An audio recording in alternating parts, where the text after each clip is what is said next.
إلهي بزنته لنكا مران منجدون انداوك أسجلين ليازو جمل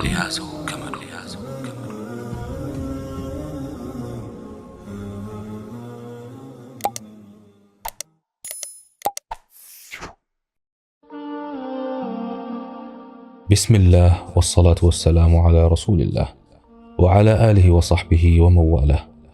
السلام عليكم ورحمة الله تعالى وبركاته. ማንንም ከመውቀሳችን በፊት ራሳችንን እንመልከት። ጌታችን አላህ ሱብሓነሁ ወተዓላ እንዲህ ይላል፣ አዑዙ ቢላሂ ሚነ ሸይጣኒ ረጂም ወማ አሳበኩም ሚን ሙሲበቲን ፈቢማ ከሰበት አይዲኩም። ከአደጋዎች ማንኛውም አደጋ የምትደርስባችሁ በገዛ እጃችሁ በሰራችሁት ነው በማለት በሰራነው ጣጣ ለዱንያዊ መከራም እንደምንዳረግ በግልጽ ነግሮናልና ጠንቀቅ ማለት ይበጃል። ስለዚህ ኑሯችንን የሚያናጋው ቤታችን የሚያምሰው ወንጀላችን ቢሆንስ እንደ ደጋጎቹ አስተውለናልን? قال الفضيل بن عياض رحمه الله እኔ አላህን ያመጽኩ እንደሆን የወንጀሌን ነጸብራቅ በአህያዬ በአገልጋይና በባለቤቴ ባህሪ እንዲሁም በቤቴ አይጥ የባህሪ ለውጥ አውቃለሁ ይላሉ። ሐቅ ነው።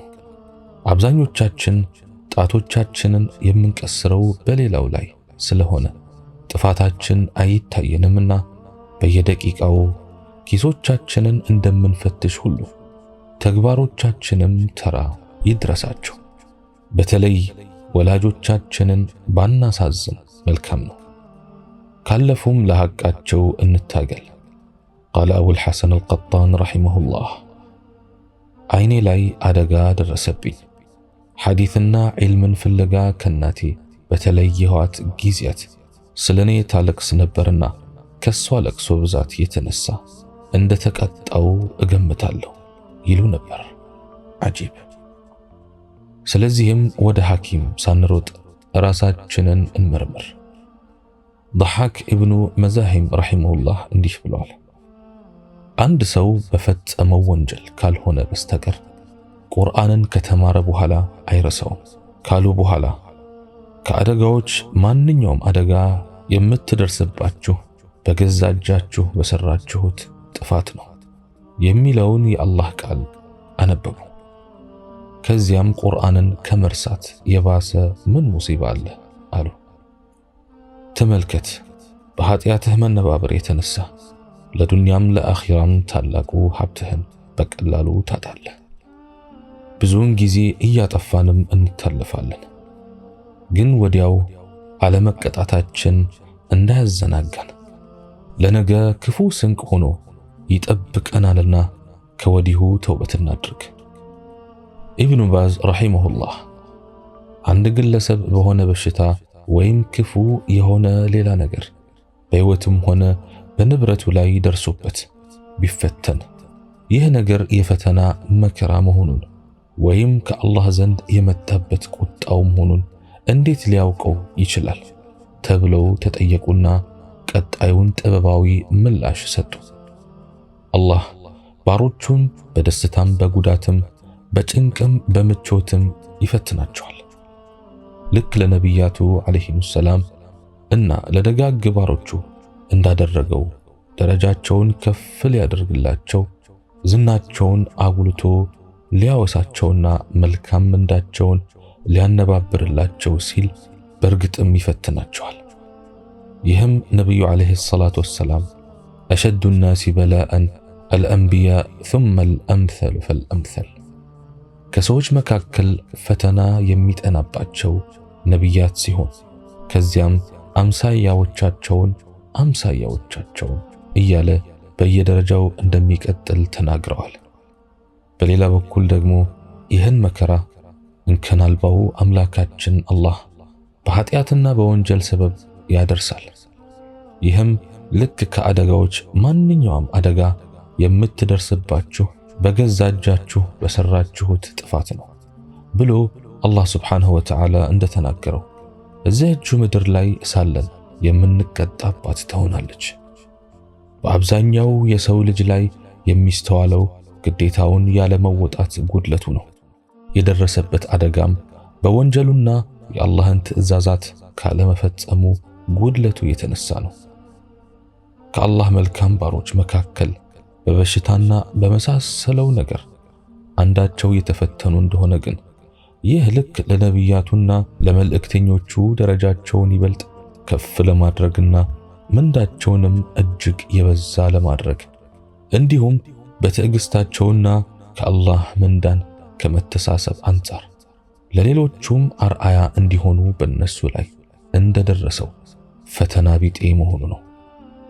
በአጠቃላይ የሚደርሱት መከራዎች ልክ ነቢያቱና አንዳንድ ደጋግ ባሮቹ ላይ እንዳደረሰው ደረጃዎችን ከፍ ለማድረግና ምንዳቸውንም ለማብዛት ሲሆን በአንጻሩም አላህ ሱብሓነሁ ወተዓላ መን ያዕመል ሱአን ዩጅዘ ቢህ መጥፎን የሰራ ዋጋውን ያገኝበታል እንዳለው ኃጢአትን ለማበስም ይሆናል። ነቢዩም ዓለይሂ ሰላቱ ወሰላም ማ ዩሲቡ ልሙስሊመ ምን ነሰብን ወላ ወሰብን ወላ ሀምን ወላ ሐዘን ወላ አዘን ወላ ገም ሐታ ሸውከቱ ዩሻኩሃ ኢላ ከፈረ አላሁ ቢሃ ምን ኸጣያህ። ሙስሊም ላይ አስጨናቂም ሆነ አሳሳቢ፣ አድካሚም ሆነ አንከራታች፣ አሳዛኝ ሆነ ሌላ ጎጂ ነገር ቢደርስበት በተወጋው እሾህ እንኳን ቢሆን በዚህ ሰበብ ኃጢአቱን አላህ ሳያብስለት አይቀርም ብለዋል። በሌላም ሐዲታቸው መን ዩሪድላሁ ቢሂ ኸይረን ዩሲብ ምንሁ አላህ መልካም የሻለትን ሰው ፈተናን ያደርስበታል ብለዋል። በሌላም ሐዲታቸው ዓለይሂ ሰላቱ ወሰላም ኢዛ አራደ አላሁ ቢዐብዲሂ አልኸይር عجل له العقوبة في الدنيا وإذا أراد الله بعبده الشر أمسك عنه بذنبه حتى يوافي به يوم القيامة. الله لباريو ملكا من سيشالت بدنيا لاي انديكتا قدم يدرقلتل بباريو لاي شرن سيفلقن بونجلو انديكتابت يتنسايوا إلت درس ياقويوال ባሉት መሰረትም በኃጢአት ሰበብና በተውበት ካለመፋጠን የተነሳ አፋጣኝ የሆነ የመከራ ቅጣት ሊደርስ ይችላል ብለዋል ረሂመሁላህ። ስለሆነም ወንድም እህቶቼ ባለንበት ሁኔታ እኔ ልክ ነኝ እኛ ልክ ነን ብቻ እያለን ከመኩራራት እንጠበቅ። ራሳችንን ዘንግተን የሰው ጓዳን ከመዳሰስም እንራቅ። ላጠፋነው እስትግፋርና ተውበት አይለየን። በመላው የሙስሊሙ ዓለም የሚስተዋለው እልቂት፣ ውድቀትና ውድመትም ያለ ምክንያት አይምሰለን። ወላሁ አዕለም። የኃጢአት መዘዝ ከባድ ነውና አላህ ይጠብቀን። ኃጢአት በአንተና በጌታ መካከል እክል ነው፣ ጋሬጣ ነው፣ ግርዶ ነው። ለምነህ ለዱዓህ ምላሽ አታገኝም። ሰርተህ ከድህነት አትወጣም። አስበህ አይሳካልህም። ተወዳድረህ ትሸነፋለህ። ለሥራና ለትምህርት ተፈትነህ ትወድቃለህ። ምኞትህ አይሰምርልህም። ያቀድከው አይሆንልህም። ምክንያቱም ነገሮች መንስኤና ውጤት አላቸውና። ኃጢአት ብክነት ሲሆን ጽድቅ ግን በረከት ነው። የኃጢአት ባለቤት ከሆንክ እቆጥባለሁ ብትልም አይሆንልህም። ኃጢአት ብል ነው። ኃጢአት ተምች ነው። ኃጢአት ቫይረስ ነው። በልቶ ይጨርሳል። አንተንም ጸጋህንም ይበላል። የኃጢአት ውጤቱ በዚህ ብቻ አያበቃም። አየርን ይለውጣል፣ ቤትን ያበላሻል፣ ትዳርን ያደፈርሳል። እኔ የኃጢአቴን ውጤት በምሳፈራት እንስሳ ላይ ጭምር አያለሁ ይላሉ አንዳንድ ደጋጎች። እንስሳዋ ባህሪዋ ይቀየራል፣ ገር የነበረችው ኃይለኛ ትሆናለች። ታዛዥ የነበረችው ታመጻለች። ስንቀየር ነገሮችም ይቀየራሉ። ስናበላሽ ሁኔታዎችም ይበላሻሉ። ያከብሩን የነበሩ ሰዎች ይንቁናል። ባላችን ይቆጣናል። ሚስታችን ነብር ትሆናለች። ልጆቻችን አይታዘዙንም። ኃጢአትህ ሲበዛ ፊትህ ይጠቁራል፣ ኑርህ ይጠፋል፣ ሞገስህ ይገፈፋል። ኃጢአት ጥቁር ሲሆን ጽድቅ ሥራ ግን ነጭ ነው። ኃጢአት ጨለማ ሲሆን መልካም ሥራ ግን ብርሃን ነው። ወደ ብርሃን ለመውጣት ደግ ሥራን ማብዛት። እናም ለአንዳንድ ነገሮች ጓጉተህ አንዳንድ ነገሮችን ሞክረህ አልሳካ ያለህ እንደሆነ መለስ ብለህ ራስህን ፈትሽ። ከስኬትህ ያገደ ጋሬጣ ሊኖር ይችላልና ያንን አስወግድ። ከራስህ ጀምር። ከማሳበብህ በፊት ሁኔታህን መርምር። ሙስሊሞችም ሆኑ ሌሎች ሰዎች ችግር ሲገጥማቸው በአንዳች መከራ እንደተመቱ ሊያስቡ ይችላሉ። በዓለም ላይ ካሉት ሰዎችም ብዙዎቹ የተለያዩ ችግሮችና ፈተናዎች የተጋረጡባቸው ሆነው እናገኛለን። አንዳንዴ የእነዚህን ሰዎች ችግር ስናይ አላህ በጣም ጥበበኛ አምላክ፣ አላህ በጣም አዛኝና ሩህሩህ አምላክ ሆኖ ሳለ እነዚህ ሁሉ ሰዎች በመከራና ስቃይ የሚቀጡበት ምክንያት ለምን ይሆን ብለን ልናስብ እንችላለን።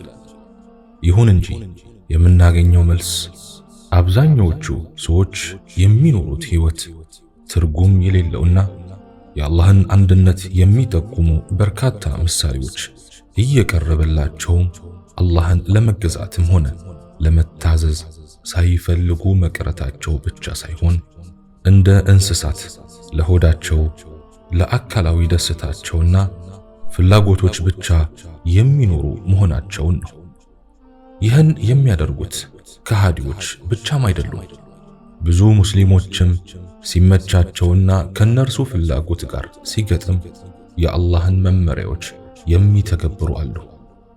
አንዳንዶች ሀብት ከማካበት በስተቀር የሚያገኙት ሀብት ከሐላል ይሁን ከሐራም ለማወቅ አይጨነቁም። ሌሎቹ እጅግ የከባድ ወንጀሎች ውስጥ ይዘፈቃሉ። ለሚፈጽሙት ኃጢአትም ምንም አይነት የጥፋተኝነት ወይም የወንጀለኝነት ስሜት አይሰማቸውም። እነዚህን ነገሮች ስናስተውል በእነዚህ ሰዎች ላይ የሚደርሱት መከራዎችና ስቃዮች ከሚፈጽሙት ኃጢአቶችና ወንጀሎች አኳያ ሲታይ እንዲያውም አነስተኛ ሆኖ እናገኘዋለን። ለዚህም ነው አንድ ችግር የገጠመው ሰው ምን ባጠፋ ነው ለዚህ ችግር የተዳረኩት ብሎ ሲጠይቅ ሊገርመን የማይገባው። ይህ ሰው በሕይወቱ የሚፈጽማቸውን ኃጢአቶች ዞር ብሎ አልተመለከተም። በሕይወቱ መቀጫ ዓመታት ውስጥ በዚህ አይነት አሳዛኝ ሕይወት ውስጥ ሲወድቅም ሰዎች ከንፈር ሲመጡለት እናስተውላለን። ይህ ሰው በወጣትነት ዘመኑ የአላህ ትዕዛዛት በመተግበር ረገድ ችላ በማለቱ እየተቀጣ ሊሆን እንደሚችል ብዙ ሰው አያስብም። ስለዚህ በቅጣት ላይ ያለን ሰው ስንመለከት ቅጣቱ ምናልባትም በፈጸማቸው ኃጢአቶች ምክንያት የደረሱበት ሊሆኑ እንደሚችሉ መገመት ያስፈልጋል። ኢብን መስዑድ መዓልትና ቀናት ባለፉ ቁጥር የዚህች ምድራዊ ሕይወት ቆይታ እያጠረች ትመጣለች፣ ድርጊቶቻችሁና ሞት ግን እንዳሉ ይጠብቋችኋል። የበጎ ተግባራትን ዘር የዘራ የተስፋ አዝመራ ይሰበስባል። የክፋትን ዘር ሲዘራ የነበረ እንዲሁ የመከራና የቁጭት አዝመራ ይሰበስባል። በርግጥ እያንዳንዱ ሰው የዘራውን ነው የሚያጭደው። ዘገምተኛ ሰራተኛም የድርሻውን አይነፈግም። ትጉ ሰራተኛም ከተወሰነለት መጠን አያልፍም። የዚህን ዓለም ጥቅማ ጥቅሞች በተመለከተ ማለት ነው። የሚገጥሙን እድሎች ሁሉ ከአላህ ናቸው። ከክፉ ነገሮች የሚከላከልልንም አላህ መሆኑን ማወቅ አለብን ይሉ ነበር። ዑመር ረዲየላሁ ዐንሁ በኸሊፋነታቸው ዘመን በውድቅት ሌሊት ከቤት እየወጡ የከተማይቷን ጎዳናዎች ይቃኙ እንደነበር ይነገራል። ይህን የሚያደርጉት እያንዳንዱ ነዋሪ ሕይወትና ደህንነት እየተጠበቀ መሆኑን ለማረጋገጥ ነበር።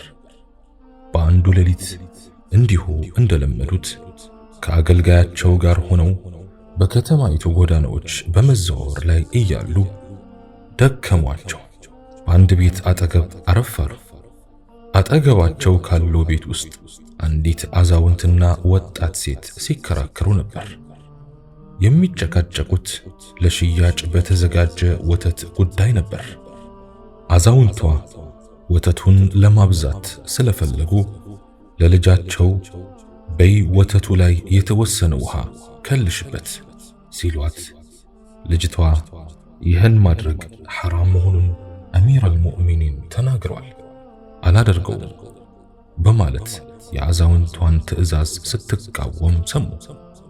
አዛውንቷ አንቺ ደግሞ ዑመር አሁን የት ያየናል ብለሽ ነው ስትላት፣ ወጣቷ ዑመር ባያዩን የዑመር አምላክ ያየናል እኮ በማለት አጥብቃ ተቃወመቻቸው። ዑመር ወጣቷ የምትለውን ለኢስላም ያላትን ታማኝነትና ሐቀኝነት ሲሰሙ በጣም ተደነቁ። በሚቀጥለው ቀን ያቺ ወጣት ማን እንደሆነች ሲያጠያይቁ ስሟ ኡሙ ዐማር ቢንቱ ሱፍያን ኢብኑ ዐብድላህ አሰቀፊ መሆኗንና ያላገባች መሆኗ እንደተነገራቸው ወዲያው ከልጃቸው ዓስም ረዲየላሁ ዐንሁ ጋር አጋቧት። አላህ ይህን ጋብቻ የተባረከ ሲያደርግ ከልጅ ልጆቻቸው ታላቁና ሷሊሕ የሙስሊሞች መሪ ኸሊፋው ዑመር ኢብኑ ዐብዱል ዐዚዝ ማስገኘቱን እንረዳለን። አላህ ስብሓንሁ ወተዓላ እኔም በተናገርኩት እናንተም በሰማችሁት የምንጠቀም ያድርገን። ሱብሓነከ አላሁመ ወቢሐምዲክ አሽሀዱ አን ላ ኢላሃ ኢላ አንተ አስተግፊሩከ ወአቱቡ ኢለይክ ወአኺሩ ደዕዋና አን አልሐምዱሊላሂ ረቢል ዓለሚን ወሰላሙ ዓለይኩም ወረሕመቱላሂ ተዓላ ወበረካቱሁ።